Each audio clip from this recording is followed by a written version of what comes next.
Okay, so remember in last lecture I said we needed to answer these questions about what rights are and why they're important. And I think Dworkin gives a very interesting and I think plausible account of why that is.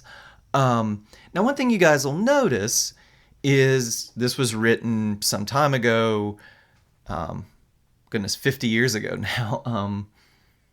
Makes me feel old. When I was younger, the 70s weren't that far back, but now they are. Um, and you can see Dworkin is very much on the left. Dworkin is very angry about some things that the Nixon administration's been doing. Um, but I think a lot of what Dworkin says about rights, I think even most people on the right can agree with, right? If you're a conservative, you might not agree. You probably won't agree with some of the things Dworkin will say about what rights we have and what they mean. But I think this general account of what rights are, most conservatives will, I think, share this with Dworkin and want to say the same things. Even though, if you're conservative, this might be a little off-putting the way Dworkin talks. I think fundamentally, this account of rights, what they are, why they're important, most people on both sides of the political spectrum will, I think, agree with. There'll be some disagreement, of course, about, well, okay, this is what rights are, here's why they're important. Well, we're going to disagree what rights people have and what those rights mean, but that's a different thing entirely, right? Um, when we get to Robert Nozick, very much on the right as far as economic issues go, we'll see that Nozick will agree fundamentally with Dworkin about what rights are. He'll think we have some different rights than Dworkin does. He'll be way more concerned with property than Dworkin or Rawls, who we'll read later, are. But the fundamental idea of what a right is will be the same. Okay, so let's start in seeing what, Dworkin thinks a right is. Now, before we can do that, let's take a step back and ask ourselves how we usually justify laws and policies. And for most laws and policies, we will justify them on purely consequentialist or utilitarian grounds. This isn't very remarkable, right? Well, let me give you guys an example. In last lecture, I talked about, some of my parents' neighbors out in the country had a goat. Drove my parents nuts because the goat kept getting loose. It's great. You wake up some morning, drinking your coffee, half asleep, peer out your sliding glass door, and there's a goat staring at you in the yard, right? A goat, it's not your goat. But anyway, I said, well, look, Norfolk, Virginia Beach, I need to check the laws. I'm going to guess there's laws about keeping a goat in your yard in Virginia Beach and Norfolk, right? It's illegal here, I think. It's perfectly legal, as far as I know, out in rural Pulaski County, out in Southwest Virginia. Well, look, why is that? Well, you're making the laws in Pulaski. You can say, look, we're pretty rural. People live pretty far apart from each other. People have farms. People have goats. It's not going to bother their neighbors because their neighbors are pretty far away, right? Assuming your goat doesn't get loose, right? City of Norfolk, people keep barnyard animals very much up on top of each other. You're going to see your neighbor's chicken or goats or whatever. They're going to cause a lot of annoyance. Different thing in Norfolk than it is in Pulaski, right? Pulaski, we create the most happiness. We let people keep barnyard animals if they want. City of Norfolk, Virginia Beach, well, different story. We create the most happiness by telling people they can't do that, right? Dworkin's example is what side of the road to drive on. If you're making traffic laws, you think about utilitarian grounds, right? We need to pick a side. If we don't, really bad consequences. We'll pick a side, whatever, right? Same things go with speed limits, things like that, right? We think of consequences. What is going to create the most happiness? That's what we do with a lot of laws. maybe even most laws, right? I mean, I don't know. I'm not going to go through and count every law in the book. I can't think of anything more boring than that, right? But a lot of times we make policy, we make laws on purely utilitarian grounds. What has the best consequences? What will create the most happiness? Now, Dworkin says that rights are different. He talks about rights as trumps. Not the Trump family, but trumps as in trumps in a card game, right? You guys ever play certain card games? I haven't played a lot of these card games since I was in college myself, but look, some card games, either certain cards will be dictated or, by the rules of the game, or you'll pick a card or even a whole suit of cards. It's a trump, right? And, usually the thought is, well, if you're playing a hand, the highest card will win. If you have a queen, that beats a jack. King beats them all. Have the numbered cards, you go by the numbers. Well, but if somebody plays a trump card, you don't even look at the numbers or the faces. You just see it's a trump card, right? If we say diamonds are trumps in the game, doesn't matter that the other guys played a 10, somebody played a queen, and the other guy played a jack, the 2 of diamonds will win, right? Well, this metaphor, Dworkin thinks applies to rights. Rights trump other considerations. They trump considerations of utility. When a right's at issue, you don't look at the amount of utility, you just look at the fact that there's a right at issue, right? Let me give you guys an example. Now look, we think that businesses can make rules about dress, right? If it's a fancy restaurant or a restaurant that wants to pretend to be fancy, they can require you to wear a jacket in there, right? I tend to hate restaurants like this. I do not like dressing up. Just, I don't know, hot and uncomfortable, right? Usually I find restaurants that make you wear a jacket aren't really all that great. They're just trying to pretend to be great, but whatever. If you own the business and you say to come in your mediocre restaurant and eat your overpriced food, I have to wear a jacket, well, I'm probably not going to come in there. But if I do decide to come in there and you tell me, well, either you have to wear one of these really disgusting jackets that we've never washed that we keep here for people like you, or you have to leave, business owner is well within his rights to do that, right? If I want to eat there, he wants to maintain a certain atmosphere, well, I might not like it, but I got to wear that jacket, right? Or I can leave. In the same way, look, if people want to say no shirt, no shoes, no service, well, can't say that there's some right to not wear a shirt and go in there and expect them to serve you, right? In all of these cases, we might say, well, look, letting business owners make these decisions, fine, good, whatever. They get to decide, letting them decide how to run their own business.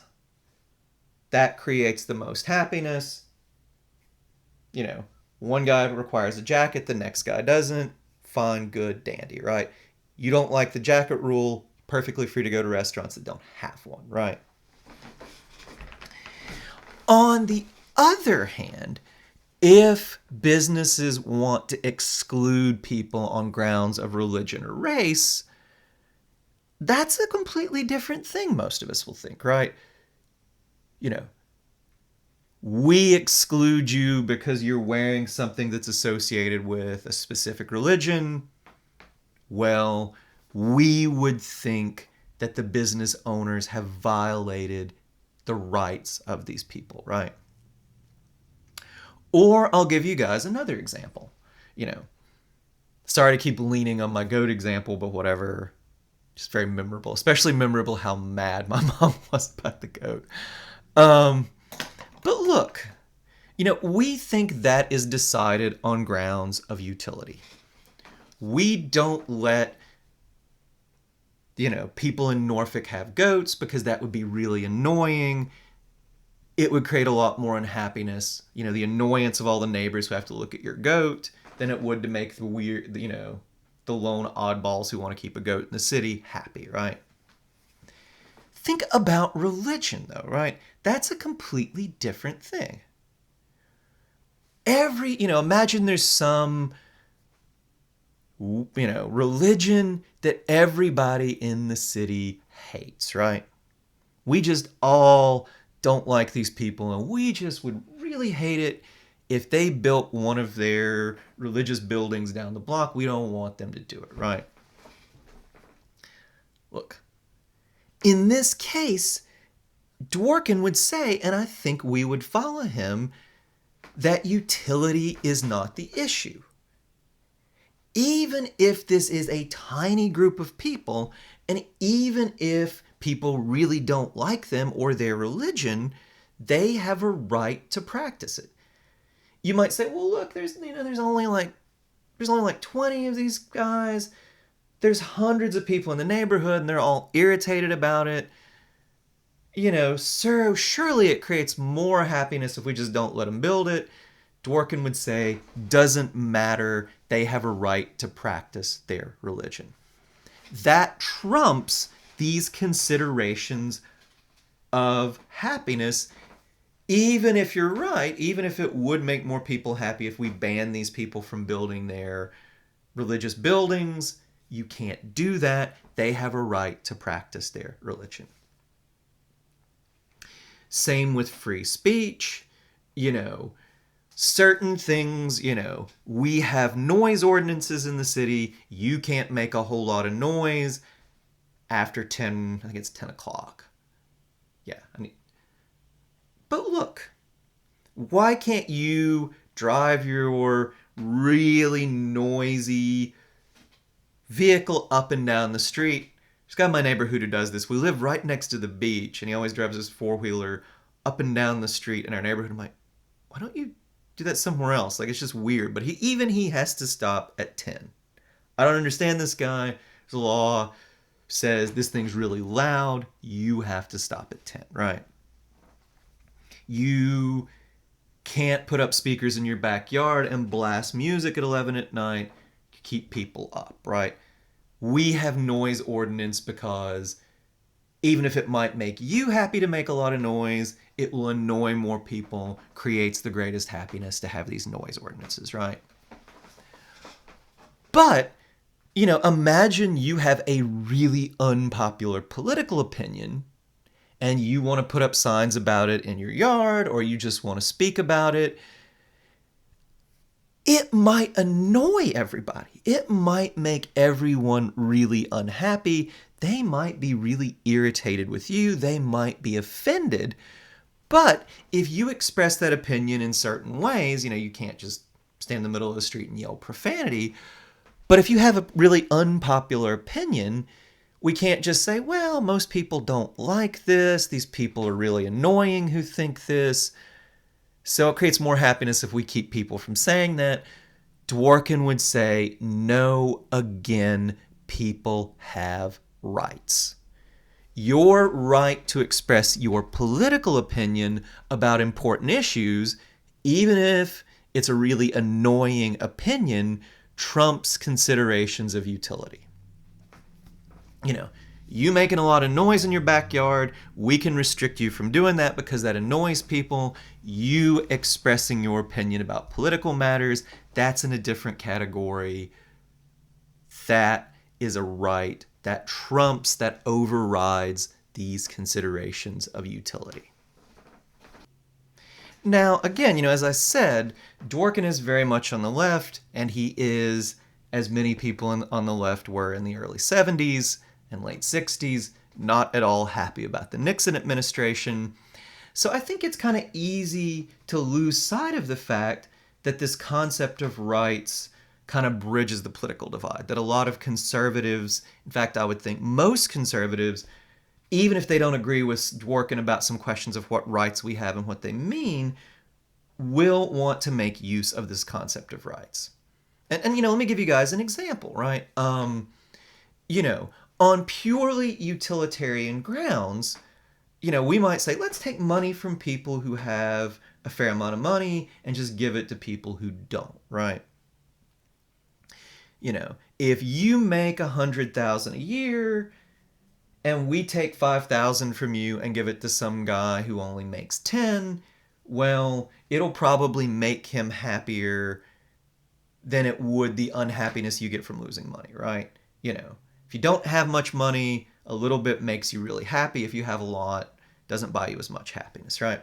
So imagine someone saying, well, we're going to just tax all the rich people a lot and just give that money to people who are poor because that'll create more happiness.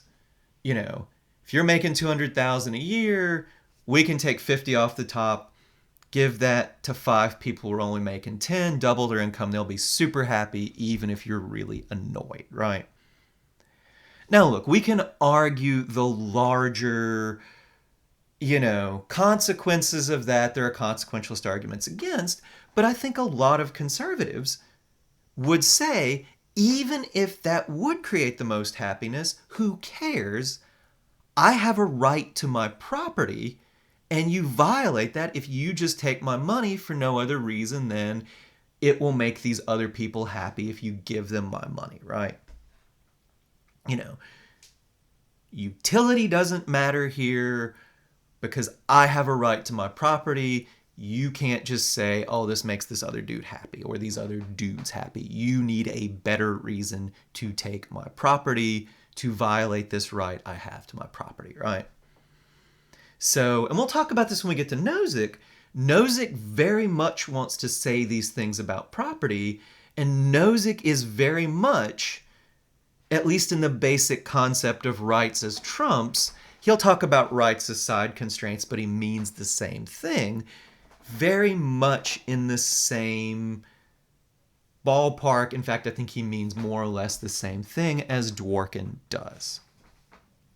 So, look, rights talk in the sense Dworkin has in mind, very important, this concept of rights, I think, for anybody on any part of the political spectrum. So why are rights important?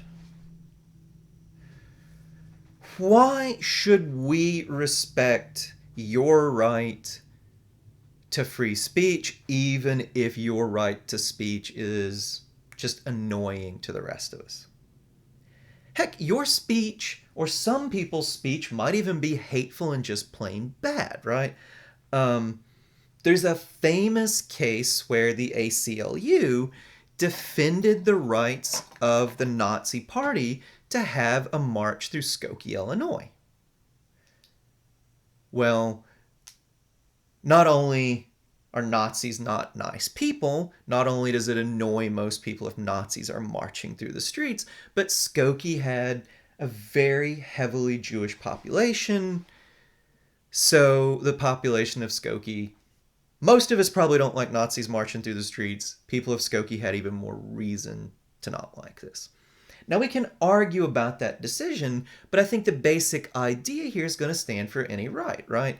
Even if what the other person is doing we think is bad, even if we would never want to be friends with this person, we think they have a right to do it, and it would be wrong to restrict that right? I might think that somebody's religion is just plain crazy, and I don't know why anyone believes those things. They might think that the same way about my religion, but we think they have a right to practice it, even if when you get right down to it, we don't much respect it, right? Now, in a lot of cases, we do respect other people's religion, but even in those cases where we don't, we think rights mean that we can't interfere with it. So then, why are rights important? Well, there's an old idea that you fail to respect human dignity when you fail to respect rights. you don't show human beings the respect they deserve. Now, look, in history, this idea was often bound up with religious reasons, right? You look at the Declaration, of Independence. We hold these truths to be self-evident. Men are endowed with certain rights by their creator. It's, and we go on from that, right? Now, but look, we probably don't want to make these claims depend on any specific religious view. And I think this idea of rights grew out of certain religious claims about human dignity, but you don't necessarily have to reach for those ideas, right? Dworkin says, whatever else we believe, this Kantian idea that people have the ability to make choices about important things, people are free, we can decide what matters to us and not, what are and aren't good reasons for us. Religion can fit with that, but you can make sense of it without reaching for religion necessarily, which is this Kantian idea that people have the ability to reason, decide what's important for them and not, and that we fail to give them the respect that they deserve as human beings when we don't respect that, right? I might not like the way you're using your reason. I might think you're using it very poorly, but I should respect your ability to make choices. Might not like those choices, might not agree with them, but I should respect them, right? And Dworkin will say this goes back to this Kantian idea. When it comes to really important things, if we don't respect people's choices, if we don't grant them rights, we are, in a very real sense, not respecting them as human beings. We are, if we make these important decisions on grounds purely of consequences and happiness, even if we're right, even if it does create more happiness, we are using people as mere means to create happiness. That doesn't fit with this idea that there's a certain level of respect people are owed just because they're human beings, just because they're rational beings. Now look, there's a larger question in political philosophy.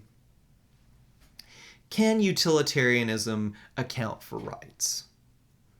Some utilitarians will say, yes, we can. A lot of us will say, no, utilitarianism can't. I probably include myself in that group. I'm not a utilitarian. I try not to be biased against the theory, but I do think it has some problems, right?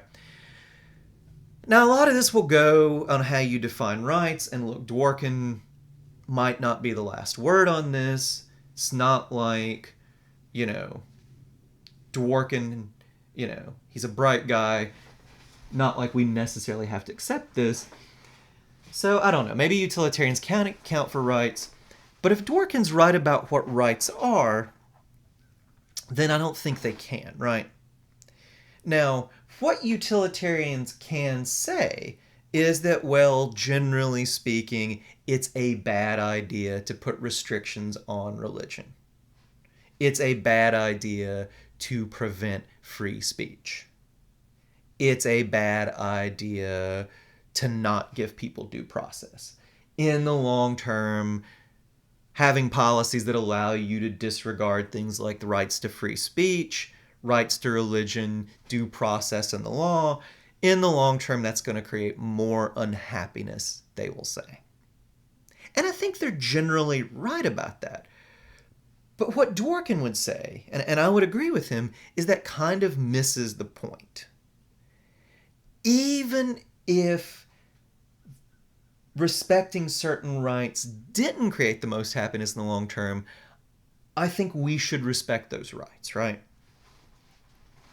Problem with utilitarianism, it's a basic when there's no policy, no action that utilitarianism wouldn't be okay with if it really did create the most happiness.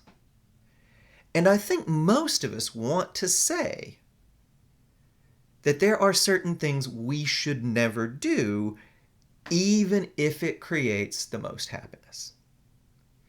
Now, maybe Dworkin's wrong about that, maybe I'm wrong about that, but if you really do think rights are trumps, if you really do think we stop talking about consequences when we run up against this idea of a right, well, then you really can't be a utilitarian and say that. Anyway, those are larger philosophical questions. I don't want to get in the weeds too deeply with them. If your class were being taught by a utilitarian, they would probably say something different. But I just do think this is a real problem for utilitarianism. We can make a lot of social policy, we can make a lot of our laws thinking in utilitarian terms. It might be very useful, it often is very useful for thinking about a lot of the laws we should have. But if you believe in rights in the sense Dworkin has in mind, there will be limits to where utilitarianism can go. We stop thinking in utilitarian terms when we run up against rights.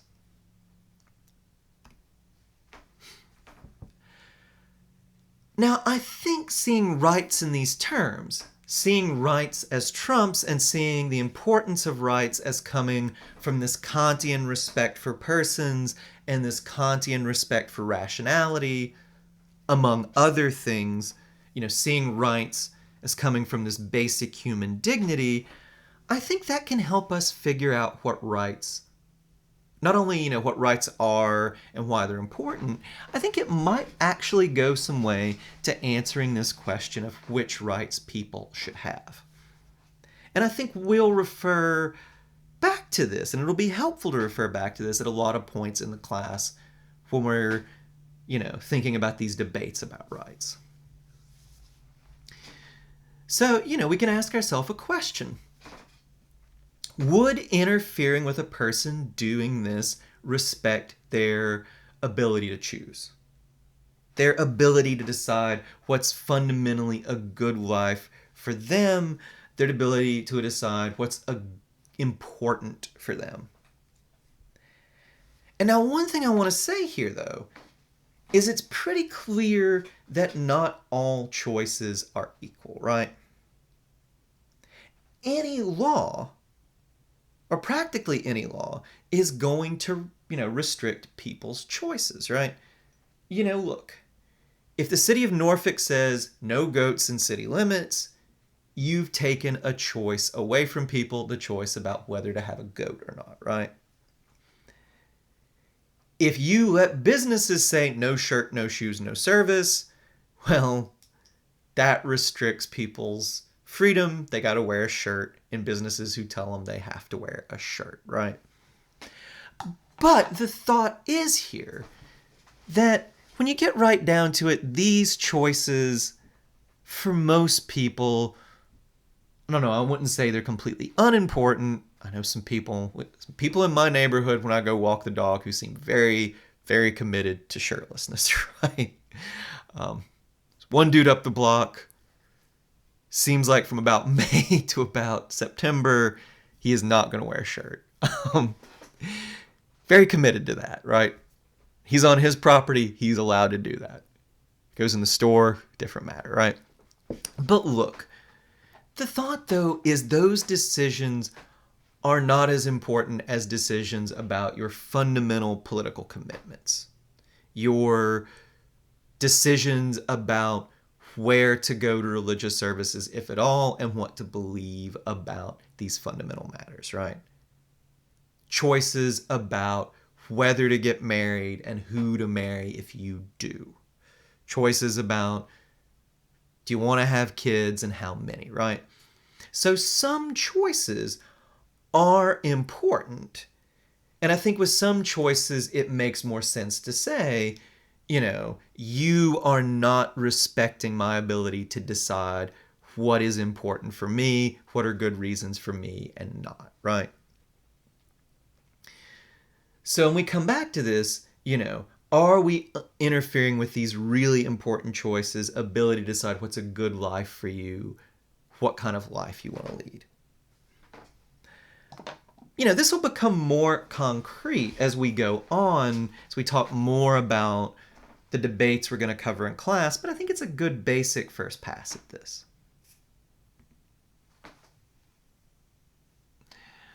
All right. Now, one thought experiment, and I just want to introduce this because we'll come back to it and I think it is important. Rawls, who we'll talk about later in the semester, has this thought experiment, the original position. We'll talk a lot more about this. It's really important. It's really pretty clever. Very, very important modern political philosophy. But Rawls says, imagine you are making rules for society. You're deciding, you're in a sense writing the constitution for your society, and you don't know who you are. You don't know if you're a man, you don't know if you're a woman, you don't know if you're a member of a minority group or not, you don't know what your political opinions are, you don't know if you have religious views, and if you do, you don't know what they are. Rawls says, if you didn't know who you would be in society, what sorts of basic rules would you want to have on the table? And I think this is another useful way to think about what rights people ought to have, right? If you didn't know who you were going to be in society, you would almost certainly want there to be rights about free speech that cover unpopular opinions about politics or religion, right? Why? Because you might come out, you might, find that you're a person in society who has unpopular views about political and religious matters, but it's really important for you to express them. So, because that's a possibility, if you didn't know who you'd want to be in society, who you were going to be in society, you would want to ensure you have a right to free speech. Same with basic rights to religion. You don't know who you are. It might turn out that you are a person who it's very important to you, your religion is, but it's also really unpopular in society. You would want your religion to be protected. You would want there to be due process before the law. That is, everybody, no matter race, religion, gender, whatever, has due process in the courts. We can't send you to jail or take your stuff without some sort of process. The government can't act arbitrarily. And I think no matter who you are, that's an important right. But especially, you might be a member of a group that faces bias in society, and especially if you're a member of those groups, you would want there to be due process, want there to be those legal protections, right? On the other side of the coin, if you didn't know who you were in society, would it really be so important to you that you don't have to wear a shirt if you don't want to? Probably not, right? It's just as likely that you're the person who doesn't want to see that. And if you are the person who doesn't want to wear a shirt in the store but has to, it's not like that's going to be such a big thing. It's going to ruin your life. If you come out of Rawls's original position, you don't know who you are in society. If you come out and find that you really don't like wearing a shirt in the summer, well, it's not going to ruin your life if the stores make you, right? So, I think this is an interesting way to think about what rights people should have.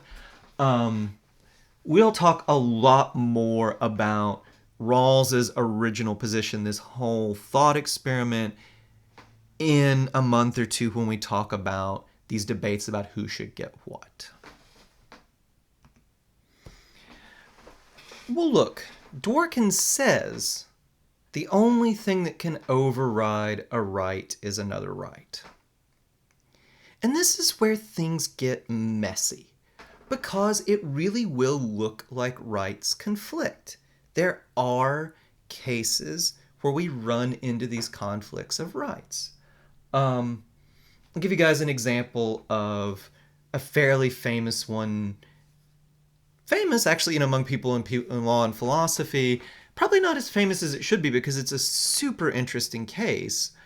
And that's the case of Yoder v. Wisconsin. And what happened in this case was Old Order Mennonites and Amish wanted to pull their children out of school because they said, for our way of life, children don't need to get, a high school education through the 12th grade. And the state of Wisconsin said, no, no, no, you have to educate your children. Children have a right to an education. You are violating your children's right to an education by pulling them out of school. And why I say this is an interesting case is there are two very real moral rights here, at least things that I think most of us would recognize as moral rights, right?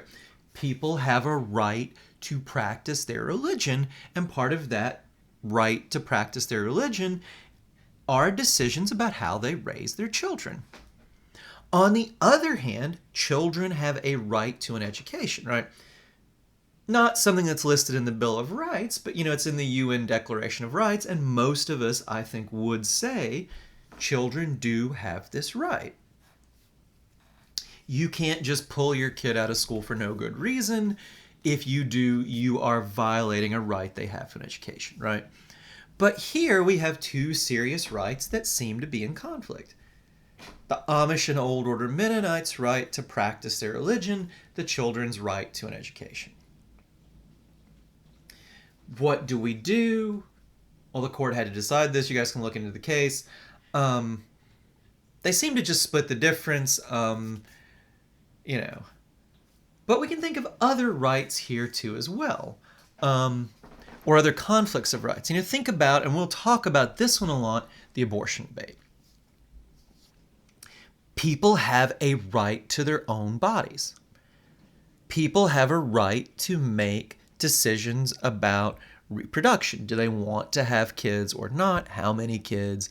When do they want to have them, right? Well, that's all on one side of the abortion debate. On the other, people have a right not to be killed. People have a right to life. So we get into these debates. Is the fetus a person? And if it is, we seem to run into this pretty clear conflict of rights. What do we do there? We'll talk about this a lot more when we get to the abortion debate. Now, my point here, though, is just this. When rights conflict, that's when we run into really hard cases. There's no clear formula for what to do in these cases. In some cases, we'll balance them off, we'll split the difference.